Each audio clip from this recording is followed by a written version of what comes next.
Everyone, അപ്പോൾ നമ്മുടെ 6th സെമസ്റ്ററിൽ വരുന്ന ഒരു സബ്ജക്റ്റാണ് അല്ലേ ഇൻകം ടാക്സ് ആൻഡ് GST എന്നുള്ളത്. അപ്പോൾ അതിൽ നമുക്ക് ഇൻകം ടാക്സും പഠിക്കാനായിട്ടുണ്ട്, GSTയും പഠിക്കാനായിട്ടുണ്ട്. അപ്പം നമ്മളിവിടെ ഫസ്റ്റ് സ്റ്റാർട്ട് ചെയ്യാനായിട്ട് പോകുന്നത് GST ആണ്. അപ്പം നമുക്ക് ആദ്യം തന്നെ GST എന്താണെന്നും അതിൻ്റെ കുറച്ച് കാര്യങ്ങളൊക്കെ നോക്കിയതിന് ശേഷം ഇൻകം ടാക്സിലേക്ക് പോവാം. ഓക്കെ ആണല്ലോ? അപ്പം നമുക്കറിയാം GST എന്ന് പറഞ്ഞാൽ എന്താണ്? ഗുഡ്സ് ആൻഡ് സർവീസസ് ടാക്സ് ആണ് അല്ലേ. ആദ്യം തന്നെ നമ്മളിപ്പോൾ ഇവിടെ ടാക്സ് എന്നുള്ള ആ ഒരു ഇതെടുക്കുകയാണെന്നുണ്ടെങ്കിൽ 2 ടൈപ്പ് ഓഫ് ടാക്സ് ആണ് ഉള്ളത്. നമുക്ക് എല്ലാവർക്കും അറിയുന്നത് തന്നെയാണ്. ഡയറക്റ്റ് ടാക്സും ഉണ്ട്, അതുപോലെ തന്നെ എന്തുണ്ട്, ഇൻഡയറക്റ്റ് ടാക്സും ഉണ്ട് അല്ലേ. 2 ടൈപ്പ് ടാക്സ് ആണുള്ളത്. ഡയറക്റ്റ് ടാക്സും ഉണ്ട്, ഇൻഡയറക്റ്റ് ടാക്സും ഉണ്ട്. ഈ ഒരു ഡയറക്റ്റ് ടാക്സിൽ വരുന്നതാണ് നമ്മുടെ ഇൻകം ടാക്സ് എന്നുള്ളത്. നമുക്ക് ഓൾറെഡി പഠിക്കാനുള്ള ഇൻകം ടാക്സ് ഡയറക്റ്റ് ടാക്സിലാണ് വരുന്നത്.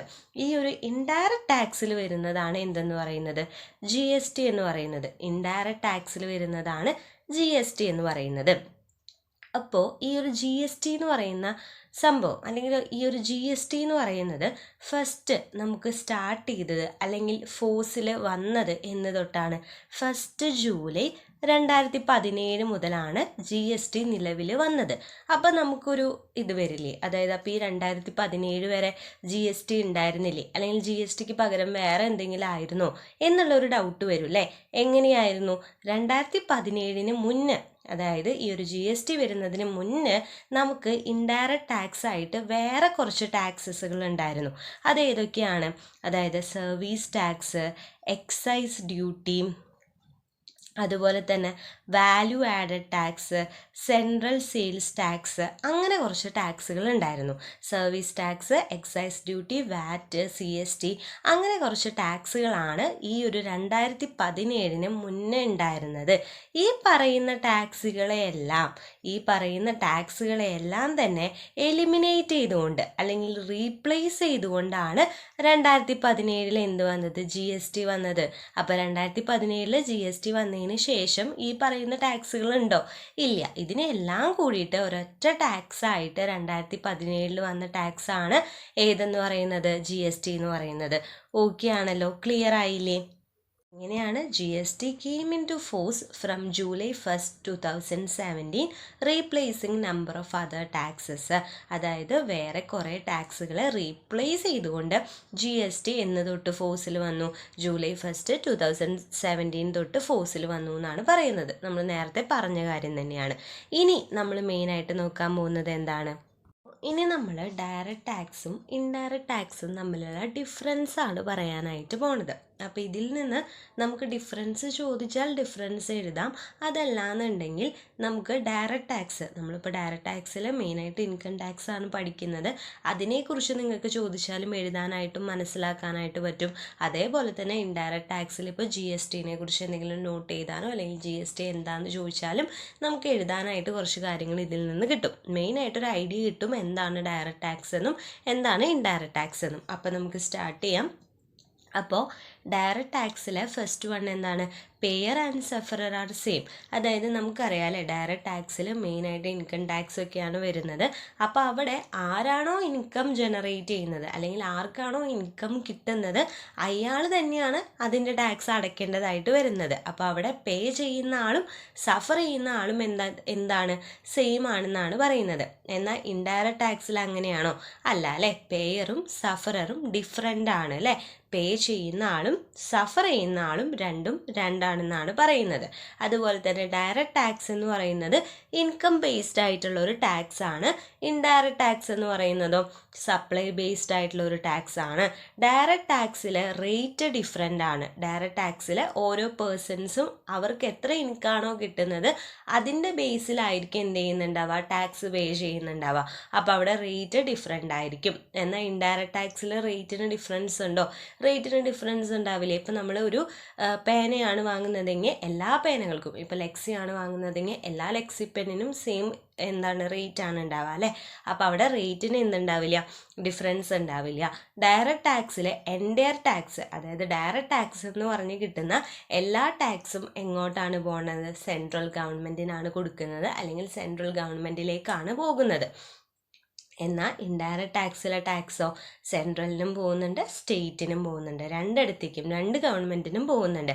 ഡയറക്റ്റ് ടാക്സിൻ്റെ ടാക്സ് സെൻട്രൽ ഗവൺമെൻറ്റിലേക്ക് മാത്രമേ പോകുന്നുള്ളൂ. അതുപോലെ തന്നെ ഡയറക്റ്റ് ടാക്സിൻ്റെ കേസിൽ പ്രീവിയസ് ഇയറിൽ കിട്ടുന്ന ഇൻകത്തിൻ്റെ ടാക്സ് നമ്മൾ അസസ്മെൻറ്റ് ഇയർ, അതായത് ഈ ഇയറിലാണ് അസസ് ചെയ്യുന്നത്. എന്നാൽ ഇൻഡയറക്റ്റ് ടാക്സിൽ അങ്ങനെ പ്രീവിയസ് ഇയർ അസസ്മെൻറ്റ് ഇയർ എന്നുള്ളൊരു കൺസെപ്റ്റ് തന്നെ ഇല്ല എന്നാണ് പറയുന്നത്. അതുപോലെ തന്നെ നമുക്കറിയാം ഡയറക്റ്റ് ടാക്സിനെ കൺട്രോൾ ചെയ്യുന്നതിന് വേണ്ടിയിട്ടും അതുപോലെ തന്നെ അതിൻ്റെ റൂൾസും റെഗുലേഷൻസും ഒക്കെ മെയിൻറ്റെയിൻ ചെയ്യുന്നതിന് വേണ്ടിയിട്ടൊക്കെ ഒരു ബോർഡ് ഉണ്ട്. ആ ഒരു ബോർഡാണ് central board of direct tax എന്ന് പറയുന്നത്, CBDT. എന്നാൽ ഇൻഡയറക്റ്റ് ടാക്സിനും അങ്ങനെ ഒരു ബോർഡ് ഉണ്ട്. അത് ഏത് ബോർഡാണ്? CBEC ആണ്, central board of excise and customs. അതുപോലെ തന്നെ ഡയറക്റ്റ് ടാക്സ് എന്ന് പറയുന്നത് ഒരു പ്രോഗ്രസീവ് നേച്ചറാണ് ആ ഒരു ടാക്സിനുള്ളത്. ഇൻഡയറക്റ്റ് ടാക്സിനോ ഒരു റിഗ്രസീവ് ആയിട്ടുള്ള നേച്ചറാണ് അല്ലേ. അപ്പോൾ ഡയറക്റ്റ് ടാക്സും ഇൻഡയറക്റ്റ് ടാക്സും എന്താണെന്നുള്ളൊരു കുഞ്ഞ് ഐഡിയ കിട്ടിയില്ലേ? ഡിഫറൻസും കാര്യങ്ങളൊക്കെ മനസ്സിലായി എന്ന് വിചാരിക്കുന്നു. എന്താണ് പറയണത്? GST എന്ന് പറയുന്നത് എന്താണ്? നമ്മുടെ ഇൻഡയറക്റ്റ് ടാക്സ് റിഫോമിൽ തന്നെ ഇന്ത്യയിൽ വെച്ച് നോക്കുമ്പോൾ ഏറ്റവും ബിഗ്ഗസ്റ്റ് ആയിട്ടുള്ളതും സിഗ്നിഫിക്കൻ്റ് ആയിട്ടുള്ള ഇൻഡയറക്റ്റ് ടാക്സ് റിഫോമാണ് എന്തെന്ന് പറയുന്നത്? GST എന്ന് പറയുന്നത്. ഒരൊറ്റ ടാക്സേ ഉള്ളൂ അല്ലേ. അതുപോലെ തന്നെ അതൊരു ഡെസ്റ്റിനേഷൻ ബേസ്ഡ് ടാക്സ് ആണെന്ന് കൂടി പറയുന്നുണ്ട്. ഡെസ്റ്റിനേഷൻ ബേസ്ഡ് എന്ന് പറഞ്ഞു കഴിഞ്ഞാൽ നമുക്കറിയാം ആരുടെ കയ്യിലാണോ ആ ഒരു പ്രൊഡക്റ്റ് ലാസ്റ്റ് വരുന്നത് അയാളാണ് എന്ത് ചെയ്യേണ്ടത്? ടാക്സ് പേ ചെയ്യേണ്ടത് അല്ലേ. അതിൻ്റെ ഇടയിൽ വേറെ ഹോൾസെയിലേഴ്സും റീറ്റെയിലേഴ്സും ഒക്കെ വരുന്നുണ്ട്. എന്നാൽ അവരൊന്നുമല്ല ടാക്സിന് പേയബിൾ ആവുന്നത്, കസ്റ്റമറാണ് ടാക്സ് അടയ്ക്കേണ്ടതായിട്ട് വരുന്നത്. അപ്പോൾ GST എന്ന് പറയുന്നത് എന്തുകൂടിയാണ്? ഡെസ്റ്റിനേഷൻ ബേസ്ഡ് ടാക്സ് കൂടിയാണെന്നാണ് പറയുന്നത്. അതുപോലെ തന്നെ നമ്മുടെ GSTക്ക് ഒരു സ്ലോഗൻ പറയുന്നുണ്ട്. എന്താണ്? 1 നേഷൻ 1 ടാക്സ്. അതായത് ഒരു നേഷന് ഒരൊറ്റ ടാക്സ് എന്നുള്ളൊരു സ്ലോഗൻ കൂടി എന്തിൽ ഉൾപ്പെട്ടിട്ടുണ്ട്? GSTയിൽ ഉൾപ്പെട്ടിട്ടുണ്ട്. അപ്പോൾ GSTയുടെ സ്ലോഗനാണ് എന്തെന്ന് പറയുന്നത്? 1 നേഷൻ 1 ടാക്സ് എന്ന് പറയുന്നത്. ഓക്കെ അല്ലേ? ക്ലിയർ ആയില്ലേ? നമ്മൾ പറഞ്ഞു GST എന്ന് പറഞ്ഞാൽ ഗുഡ്സ് ആൻഡ് സർവീസസ് ടാക്സ് ആണെന്ന് പറഞ്ഞു അല്ലേ. ഇനി ഇതിൽ എന്താണ് ഗുഡ്സ്, എന്താണ് സർവീസസ് എന്ന് കൂടി നമുക്കറിയണം. അപ്പോൾ ഗുഡ്സ് എന്ന് പറഞ്ഞാൽ എന്താണ്? Goods means all kind of movable property. അതായത് മൂവ് ചെയ്യാൻ പറ്റുന്ന എല്ലാ പ്രോപ്പർട്ടീസും നമ്മൾ എന്തായിട്ട് എടുക്കും? ഗുഡ്സ് ആയിട്ട് എടുക്കും. എന്നാൽ അതിൽ കുറച്ച് സാധനങ്ങൾ നമ്മൾ ഇൻക്ലൂഡ് ചെയ്യും, കുറച്ച് സാധനങ്ങൾ നമ്മൾ ഗുഡ്സ് ആയിട്ട് എടുക്കില്ല. എന്തൊക്കെയാണ് ഗുഡ്സ് ആയിട്ട് എടുക്കാത്തതെന്ന് ആദ്യം നോക്കാം. എന്തൊക്കെയാണ്? എക്സ്ക്ലൂഡ്സ് അല്ലെങ്കിൽ other than money and securities. മണിയും സെക്യൂരിറ്റീസും നമ്മൾ ഗുഡ്സ് ആയിട്ട് എടുക്കുമോ? ഗുഡ്സ് ആയിട്ട് എടുക്കില്ല. അത് രണ്ടും നമ്മൾ ഗുഡ്സിൽ എന്ത് ചെയ്യില്ല? ഉൾപ്പെടുത്തില്ല. പിന്നെ എന്തൊക്കെയാണ് ഗുഡ്സ് ആയിട്ട് നമ്മൾ ഇൻക്ലൂഡ് ചെയ്യുന്നത്? Actionable claim, growing crops, grass and things forming part of land. മണിയും സെക്യൂരിറ്റിയും ഒഴിച്ച് ബാക്കി വരുന്ന actionable claim, growing crop, grass, അതുപോലെ തന്നെ എന്തെങ്കിലും തിങ്സ് പാർട്ട് ഓഫ് ലാൻഡിൽ ഫോം ചെയ്യുന്ന എന്തെങ്കിലും തിങ്സും എല്ലാം തന്നെ ഗുഡ്സിൽ വരും. മണിയും സെക്യൂരിറ്റിയും മാത്രമാണ് എന്തിൽ വരാത്തത്? ഗുഡ്സിൽ വരാത്തത്. അപ്പോൾ goods means all kind of movable property including actionable claim, growing crop, grass and things forming part of land, exclude money and securities. ഇനി അതുപോലെ തന്നെ എന്താണ് സർവീസസ് എന്ന് പറഞ്ഞു കഴിഞ്ഞാൽ? Services means anything. എന്തൊക്കെയാണ്? ഇൻക്ലൂഡിങ്ങും ഉണ്ട് എക്സ്ക്ലൂഡിങ്ങും ഉണ്ട്. ഇവിടെയും എക്സ്ക്ലൂഡിങ്ങിൽ എന്തൊക്കെയാണ് വരണത്? Goods, money, securities. ഗുഡ്സ് നമ്മൾ ഓൾറെഡി ഗുഡ്സ് ആയിട്ട് എടുക്കുന്നതുകൊണ്ട് ഇവിടെ സർവീസസിൽ അതിനെ എടുക്കില്ല. അപ്പോൾ എക്സ്ക്ലൂഡിങ് ആയിട്ട് വരുന്നത് ഗുഡ്സ് എടുക്കില്ല, മണി എടുക്കില്ല, സെക്യൂരിറ്റീസ് എടുക്കില്ല. നേരത്തെ ഗുഡ്സിൽ നമ്മൾ മണിയും സെക്യൂരിറ്റീസും എടുത്തിട്ടില്ല. ഇവിടെയും അതുപോലെ തന്നെയാണ്. Including activity relating to use of money or conversion for a consideration.